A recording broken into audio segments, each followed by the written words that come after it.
RBI ने केंद्र सरकार को रिकॉर्ड डिविडेंड देने का फैसला किया है। आरबीआई की केंद्रीय बोर्ड की बैठक में कारोबारी साल 2024-25 के लिए सरकार को 2,69,000 करोड़ रुपए का डिविडेंड देने को मंजूरी दे दी गई है।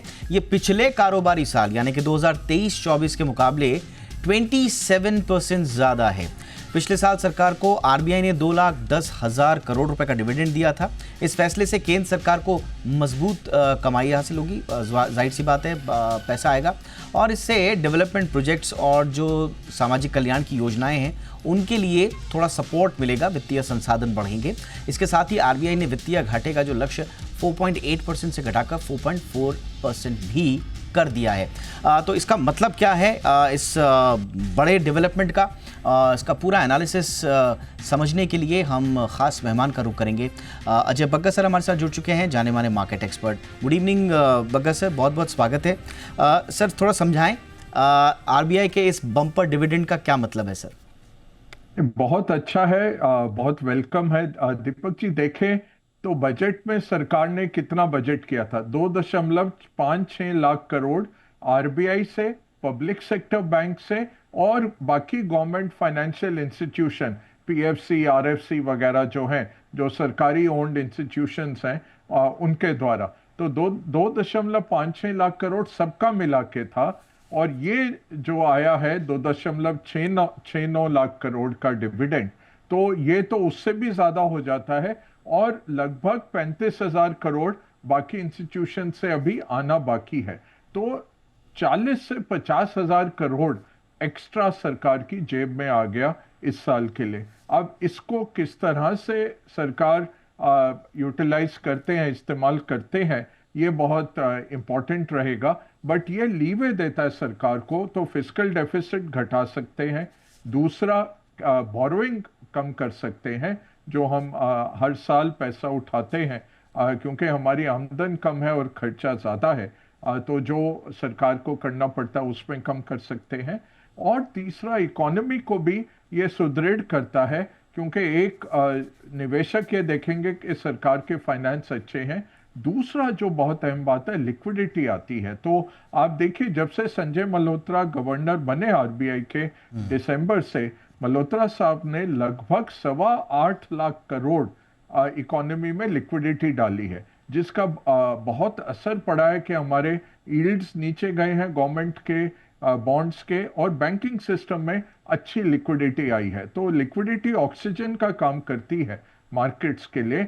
और ये अब एक बहुत बड़ा 2.69 लाख करोड़ का जो डिविडेंड है, ये लिक्विडिटी प्रदान करेगा हमारे मार्केट्स को। अब सर इस बढ़ी हुई लिक्विडिटी को किस तरह से देखें सर?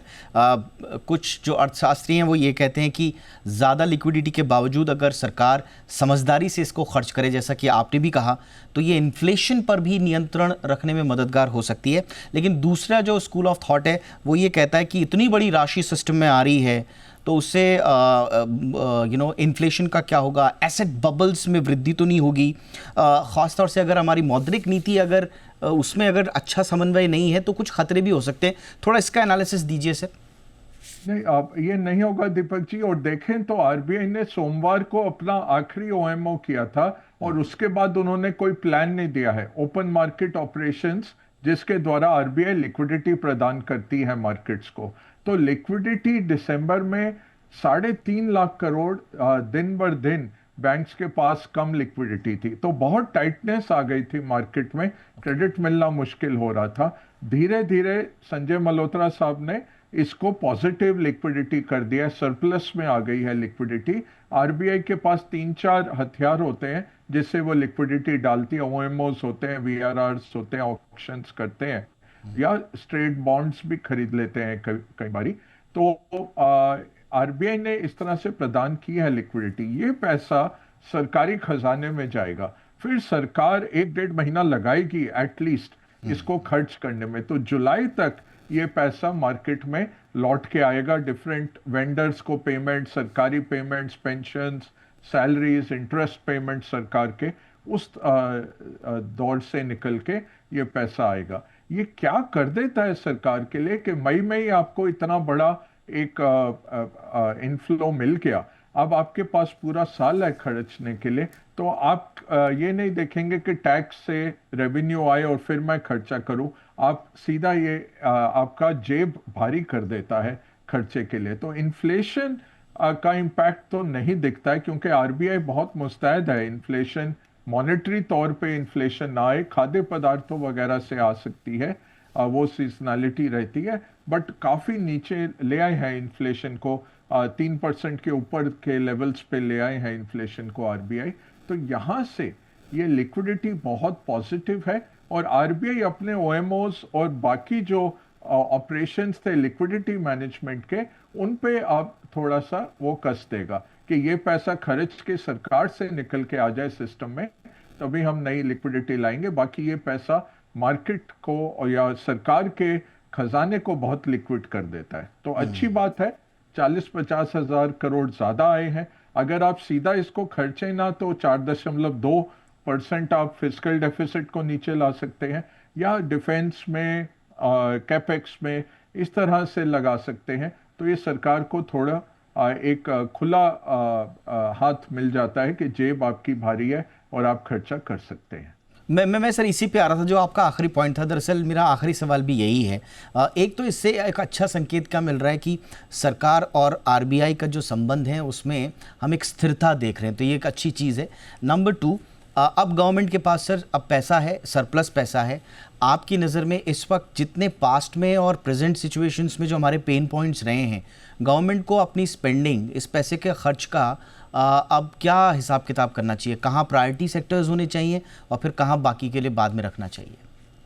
देखिए, सबसे प्रायोरिटी मैं कहूँगा आप इंफ्रास्ट्रक्चर पे खर्चा करिए। जो 11 लाख करोड़ से ज़्यादा का खर्चा है उसको आप फ्रंट लोड करिए, अभी ऑर्डर निकालिए, क्योंकि पिछले साल प्रॉब्लम यही रही और इकोनॉमिक ग्रोथ थोड़ी स्लो डाउन हुई सितंबर की तिमाही में, कि जो खर्चा था हमारा इंडस्ट्रियल खर्चा, इंफ्रास्ट्रक्चर का खर्चा, दीपक जी, 1 लाख करोड़ जो होता था महीने का, वो 20,000 करोड़ पे आ गया। क्योंकि नेशनल इलेक्शंस थे तो कोई ऑर्डर बन नहीं रहा था, सरकार थी नहीं, सब इलेक्शन में लगे हुए थे और नए ऑर्डर आप दे नहीं पा रहे थे।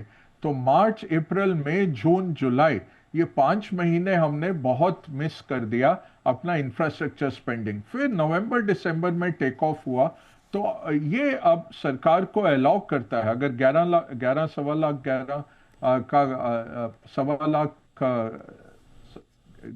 11 लाख करोड़ का अगर आपका इंफ्रास्ट्रक्चर स्पेंडिंग है, उसमें से आपको 2.5 लाख करोड़ जैसे आज आ गए आपकी जेब में, खर्च दीजिए इसको इंफ्रास्ट्रक्चर में। एटलीस्ट ऑर्डर्स दे दीजिए जो आपको बनाने हैं, पोर्ट्स, एयरपोर्ट, सड़कें बनानी है, जितना इंफ्रास्ट्रक्चर में खर्चा करना है उसको फ्रंट लोड कर सकते हैं, क्योंकि वो कई गुना आपको लौटा के देगा जीडीपी ग्रोथ के तौर पे। एब्सोल्युटली सर, इंफ्रास्ट्रक्चर स्पेंडिंग तो एक हाई मल्टीप्लाई इफेक्ट देती है, जीडीपी ग्रोथ को और बूस्ट अप करेगी। देखते हैं सरकार इसको कितना किस तरह से खर्च करती है और किन किन मदों में खर्च करती है। लेकिन ये एक अच्छी बात है, थोड़ा सा गवर्नमेंट रिलैक्स हो सकती है कि उसके हाथ में पैसा है। बहुत बहुत धन्यवाद सर डिटेल्ड एनालिसिस के लिए, ये जटिल विषय बहुत अच्छे से हमें समझाने के लिए बहुत बहुत धन्यवाद बग्गा सर आपका।